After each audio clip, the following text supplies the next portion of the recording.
everyone, welcome to Revelle. My name is Christine and I'm one of the orientation leaders for this year. So we received some questions from you through our social media and we're so happy to answer them for you. So we gathered a few orientation leaders in this video to talk about the 5 main questions that got mentioned the most. So be sure to follow us on our Instagram and Facebook page so that you can submit your questions and we may answer your questions in our next video. Okay, so let's move on to our first question. The first question is, are the Revelle GEs really hard?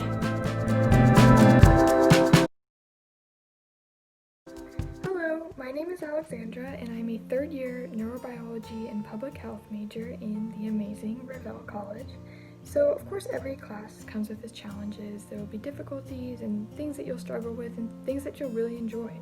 But the Revelle GEs, as out of your comfort zone as they might push you, are actually the most rewarding part of being in a university that really challenges you and pushes you out of your comfort zone to try new things. So for example, for me, I'm a science major and I wanted to stay very far away from anything related to writing. So I was intimidated by the Revelle Humanities series.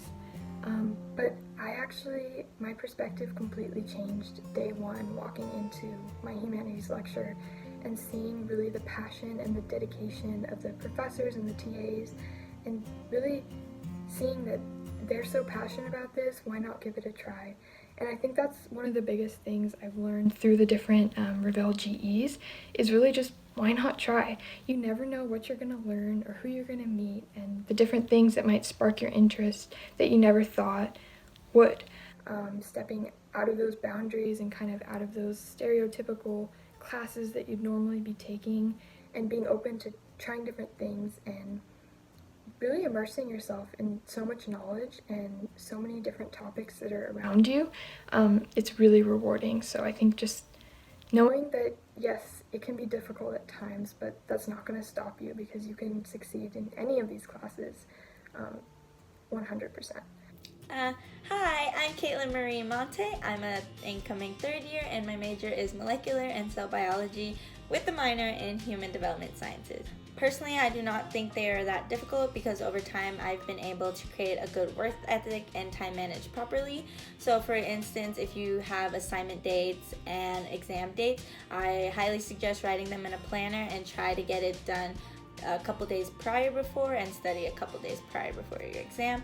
Honestly, it's all about time managing of having fun but also getting down and studying in the books. And I highly recommend reaching out and making friends within the Revelle community because then you guys can take the classes together and it won't be as difficult taking classes with your friends. And you can always ask them for notes if you miss a day or if you're sick, and you can work on assignments together. Great, thank you so much. Alright, so move on to the next question. It is humanity really that hard? And what are some tips to study for Hume, such as readings and writings? As you all may have known that humanity, or we call it as Hume, it is one of the GE requirements for Revelle. And as a freshman, you'll be taking your first Hume class in your winter quarter. Okay, let's move on to some tips from our OL team.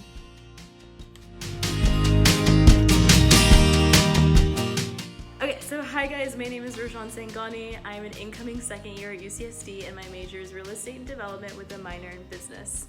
Going into UCSD, I'd heard a lot of rumors about Hume being the hardest GE at Revelle, and I was pleased to figure out that it wasn't as difficult for me as I thought it was going to be. A lot of the times though, when I did think it was difficult, it was my own fault because I wasn't keeping up with my readings and I was doing my essays last minute. But I think if you really keep on top of your readings, go to office hours with your TAs, go to office hours with your professors, and really try to engage with the text, it'll make it easier. And it'll make it easier not only for you to understand the text if you go to office hours, but understanding the text is essential to writing these Hume essays. So don't be too hard on yourself in Hume 1 and 2 especially, because that's when you're really learning the style of writing that they want you to write in. A lot of people haven't done counter arguments in high school, so don't, beat yourself up for not knowing how to write those kinds of essays. It's all about learning. I mean, I'm sure going into organic chemistry, people don't think they're gonna do great, but they do because they work at it. So, really make use of your TA because ultimately they're gonna be the ones grading the essays. And if you're having more trouble and you can't contact your TA, go to the writing hub, or better yet, go to your professor. Don't worry too much though, because I didn't think I was gonna do well in Hume 1 based off all the rumors I heard, and I don't consider myself to be an exceptional writer by any means, but I ended up getting an A- in Hume 1, so don't underestimate yourself. So, humanities scared me. I didn't want to write, I didn't want to read, and I have learned, I think, the most throughout my humanities classes really than in any other class, because I was pushed out of my comfort zone and I had to try something new. So not only the content of the class, it's very thought-provoking and you'll learn so much and go so in depth about so many concepts that are really important, really to apply to just your world today and what you're doing, and kind of different thought processes and different ways of thinking about things that you're kind of limited to in different fields of study. And beyond that, you're going to meet some incredible professors and TAs that are so dedicated and so passionate about helping you grow and learn throughout this series, because they know it can be intimidating, they know it can be difficult, and they're there to help you succeed and really help you find that same passion that they have for such a really important series of classes. And my biggest tip would be go to office hours. This quarter might be virtual office hours, but that shouldn't stop you. It can be intimidating to go to office hours and speak with a professor. I know I was my first time. I was scared. I thought I would ask the wrong question or seem unprepared, but my expectations were wrong. They're so inviting and really just excited when people have questions and want to learn more and dive deeper into the subjects. So really going to office hours, you'll hear it from so many people. Please believe it and please give it a try. It can only help you. Hard. So Hume is only hard if you do not understand the readings, and that's because all your assignments and your essays are entirely based on the understanding of it and how well you can elaborate upon it. So I highly suggest, after writing your lecture notes, go back and highlight the key points and themes your professor emphasizes upon, because that is what they are looking for in your essays. I highly suggest going to your TA's office hours and asking them to give a better understanding or a better elaboration on the readings if you don't clearly understand it, and ask them to make comments or suggestions on how you can improve your essays if you have your draft priorly done. Yes, I agree with all that mentioned. As you start taking Hume, you will slowly get used to the readings and writings, so definitely don't stress out about it, and I'm sure you'll do great. Just know that you can always seek help from your TA and from all the other resources on campus. Great, so move on to the next question. The third question is, where are the best study spots at UCSD?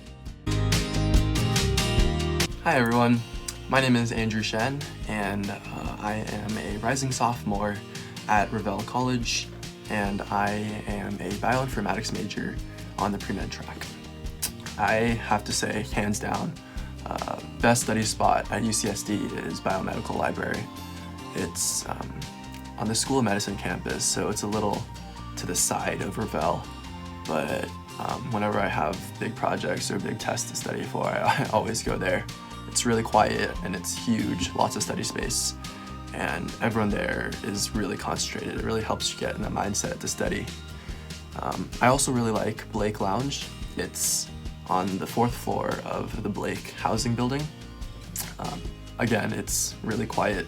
Most of the time there's really no one there, so no interruptions, and it really helps you concentrate. Nice!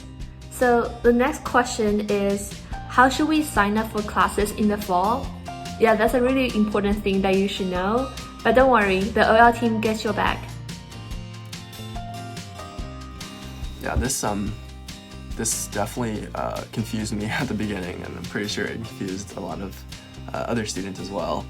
But to boil it down to simpler terms, so pretty much UCSD uses a 2-pass system, and it's pretty much just 2 different times where you can enroll in classes. So first pass, you're assigned a time, and you can come in and enroll in a specific number of units, and after everyone's finished their first pass, then everyone gets to go and take their second pass to enroll in classes. So hopefully by the end of the 2 passes, you should be enrolled in all of your classes that you need for that quarter.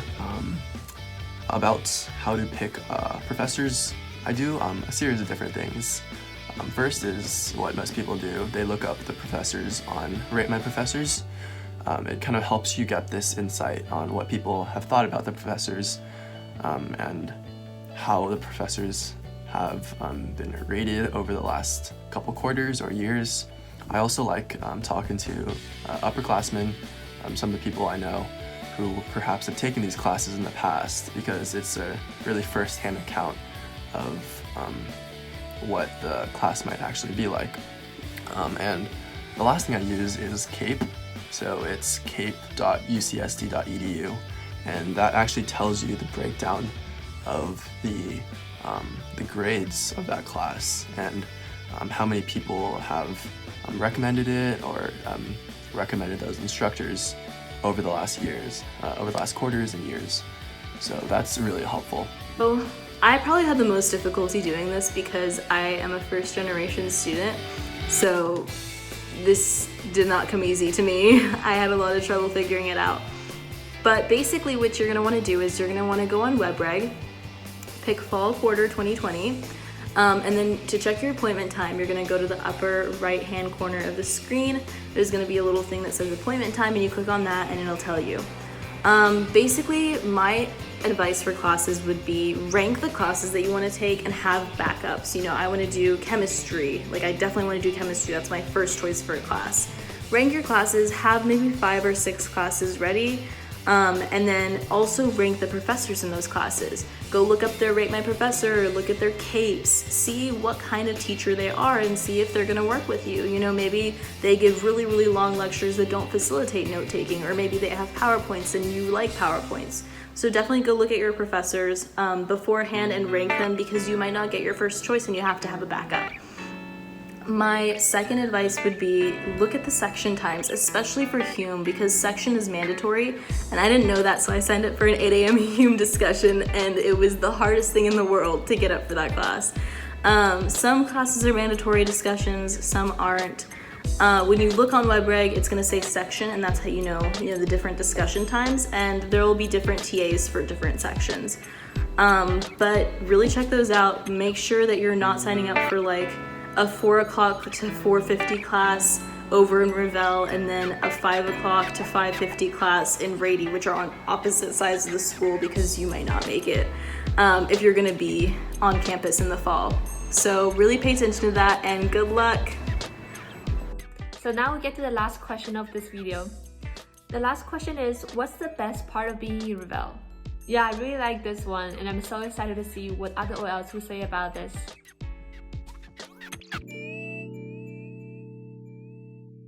Honestly, 100% think it's just all the cool and chill people I met within the community. Everyone here really does embody the idea of work hard, play hard. And I feel like everyone has such a good work ethic and is willing to help each other within all the crazy G's we have to take. But we also know when to like take a step back and like take the time to be college students and enjoy the time that we have here. One of the things that my friends and me always did on campus, specifically within Revelle, we would go to like the 6th floor of the Keeling apartments and just watch sunset and have dinner. And it was just like, okay, we can have a nice study break and enjoy being in college. Yeah. So this is honestly the hardest question because there's too long of a list, but the absolute best part of being in Revelle is the amazing community that it provides. So the students, staff, and faculty, I'm inspired by someone every single day.